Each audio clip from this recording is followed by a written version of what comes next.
dio koji nisam stigao, ali zanima me ovaj geopolitički dio. Zašto Europa ne ulaže u takve stvari? Znači, mi se svi slažemo da postoji potreba za tim. Tu nema spor. Da li bi se Hrvatska trebala možda konzultirati sa nekim iz Europe? Da li našu suverenost, evropsku ili hrvatsku, zapravo prepuštamo ili stavljamo u ruke američkih investitora? Da li je geopolitičko pitanje ili nije? I ko bi o tome trebao voditi računa? Da data centar nije geopolitičko pitanje. Može li Hrvatska apsorbirati investiciju od 15 milijardi dolara? Ne? To je uglavnom naše vlastito geopolitičko pitanje. Ne? Jer ako se pokažemo kao zemlja koja je sposobna izgurati projekt koji je veličine 10-15% bruto domaćeg proizvoda, on nas to čini kvalificiranim za neke druge projekte, ne? Za tvornicu automobila, aviona, raketa, nečega. Ne? Dakle, u tom smislu je geopolitički zanimljivo. Ali velim, data centar kod data centar...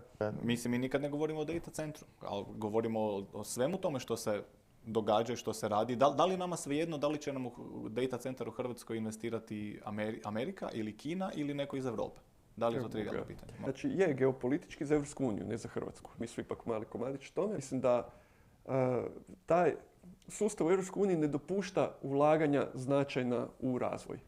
Jer mi imamo taj konstantan strah, dolazi iz Njemačke, a dolazi iz Hrvatske, taj strah od krađe. Znači imamo konstantan nekakav strah od krađe da će državni novci biti pokradeni, a time su i moji novci pokradeni. Znači imamo primjer Rimca u kojem je tih, ne znam koliko to, 180 milijuna eura, mislim da je dano, gdje svako ima osjećaj da je njegov novac dan i da svako ima osjećaj da ima pravo pitati a gdje su moji novci.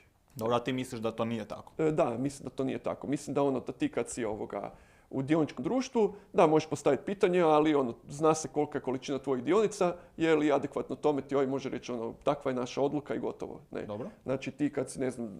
Šta nam to znači u ovom konkretnom slučaju data centara? I na razini Europe možemo razgovarati geopolitički? Data centri su samo podloga za umjetnu inteligenciju. Dobro. Dakle, to je, kako smo do sad usaglasili, to je jedna zgrada u kojoj se nalazi oprema i sad kakva je unutra oprema, mi stvarno u ovom trenutku ovisimo o američkim tvrtkama, donekle tajvanskoj tvrtki, ali mi u Europi nismo dio tog sustava. Znači u ovom trenutku vladaju Amerikanci, pokušavaju ih sustići Kinezi, ostatak svijeta ne može biti ni blizu. Mi u Europi imamo samo francuski Mistral i to je model koji nije loš, ali daleko je to od današnjih najvećih modela OpenAI-a, Antropika i Gemina. Čak se evo ni sam Elon Musk sa Grokom ne uspijeva boriti. Kad vidimo tu silu, ogromnu količinu novaca, ni on u stvari ne uspijeva. Znači ti ali problem samo, ako ćemo baš AI se događa trenutno u Americi, međutim ljudi koji stvaraju taj AI su dominantno Evropljani. Ali žive u Kaliforniji. Žive, ne, ali su Evropljani. Dobro, ja pretpostavljam da nešto Kineza koji isto žive u Americi. Nešto radimo dobro, u smislu školovanja, obrazovanja ljudi, mi i dalje proizvodimo najbolje mozgove. Fundamentalne znanstvenike, ali to i dalje ne znamo dovoljno dobro komercijalizirati. Tako je. Ne znamo upravo zbog tog straha. Znači tog našeg straha, od toga, mislim da to nama dolazi od Njemaca koji ne vole da novac curi okolo. Oni moraju znati da svaki novac je ušteđen, svaki euro koji je uložen, mora se znati zašto je uložen i gdje je povrat. Dok Amerikanac kaže ako jednostavno dovoljno brzo točim novac, kogod da on curi sa strane, odjednom će se to pretvoriti u nešto što će nastaviti stvarati novac. Da, ali oni su spremni podnijeti taj trošak kad fulaju sa tom pretpostavkom. Tako je, da, upravo to. Da, mi nismo, da. Tu je dio problematike naših poreznih pravila, dakle način na koji mi pristupamo investicijama, način na koji tretiramo trošak.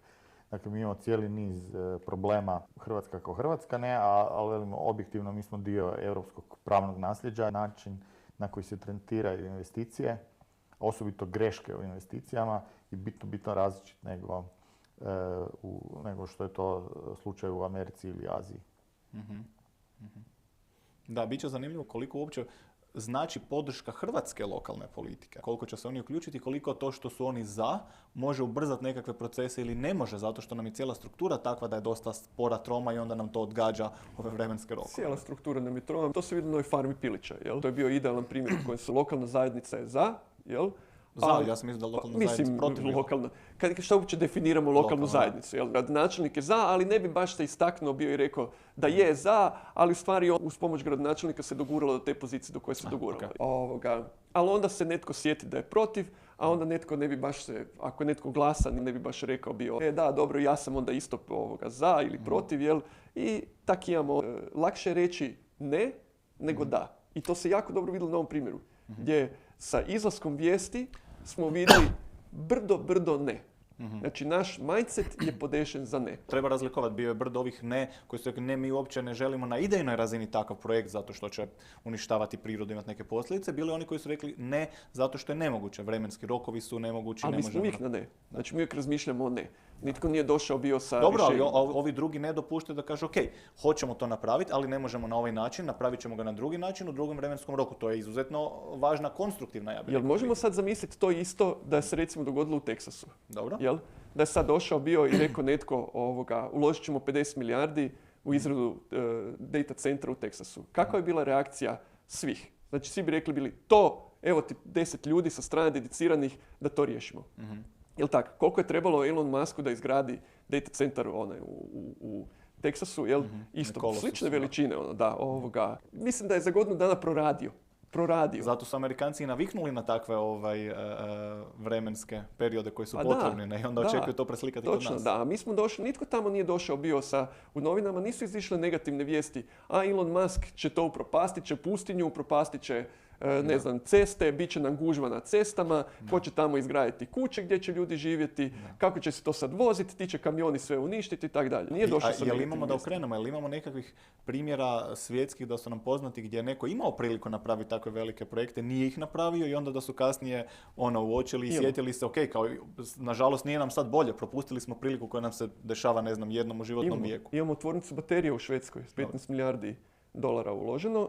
I ta tvornica za sada stoji, jer je izbacivala preskupe baterije. Te baterije su jednostavno nisu bile isplative na tržištu. I previše je bilo taj yield, količina neispravnih baterija je bila preveliko postotak je bio baterije koje su izlazile neispravne. Ali dobro, tamo je neko ipak investirao i napravio tvornicu, samo što nije bila dovoljno dobra. A jesmo imali negdje gdje se odustalo od sličnih projekata i da su ljudi zažalili kasnije. Jel mi kod nas dođemo, mi nećemo nešto raditi, to se nikad ne napravi, ali zapravo nitko ne računa šta je sve izgubljeno samim time, to je što bi bilo drugačije da je neka investicija došla i bila napravljena. Ja mislim da kod nas to nitko ne razmišlja. Dakle, mi samo glavno sačuvali smo tako je kako je, ne, i sad je nama dobro. Znači, mislim da naši više žale što je, hotel izgrađen u njihovom gradu, nego što nije izgrađen. Jel? Sretni su, vjerojatno u Sukošanu, ne bi sad rekao Sukošan, ali ajde, razmišljam koji grad nema hotel, jel? I mislim da su ti ljudi sretniji nego što je, u Sukošanu izgrađena marina ogromna, jel?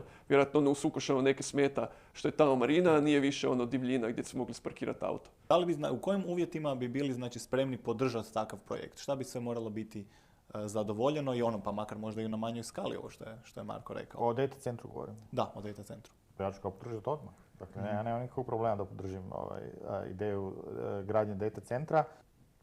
Zašto ne? Dakle, svaka investicija je dobrodošla. Svaki euro koji dođe izvana i koji se investira u Hrvatsku je dobrodošao. Dakle, ja nemam problema s time. Dakle, ja uz uvjet da se pridržavamo svih propisane za gradnju takve lokacije. Dakle, ako to napravimo po zakonu. A mi imamo puno propisa.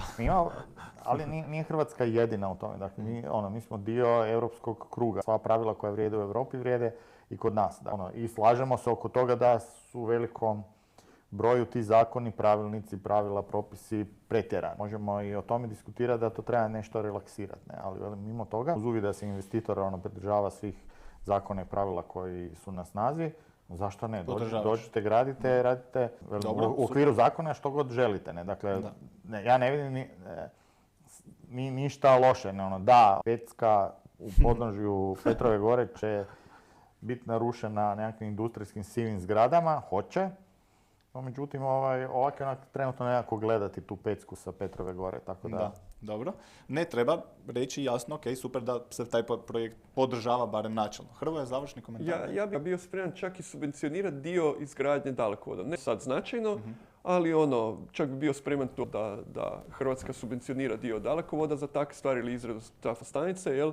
ali ne značajno, recimo ne znam, sa 10, 15, 20% ili da sa direktne PDV-a ili tako nešto u toj izgradnji, ali dalje bi mi bilo jako bitno da investitor plaća sve, a ne da očekuje od države da država plati, ne znam, cestu do tamo, da plati ne znam sad, kažem, punu cijenu trafostanice ili dalekovoda. Mislim, ako neko si odredio Topusko za zagraditi tako nešto, onda nek preuzme sve rizike, preuzme sve troškove, što treba tako je, da. Da, to je pitanje da li će takav projekt postati od strateške državne važnosti i doći na nekakvu listu. To ćemo možda obraditi u jednom dodatnom dijelu emisije. Vama se zahvaljujem. Pokušao sam da sa više perspektiva obradimo ovu temu.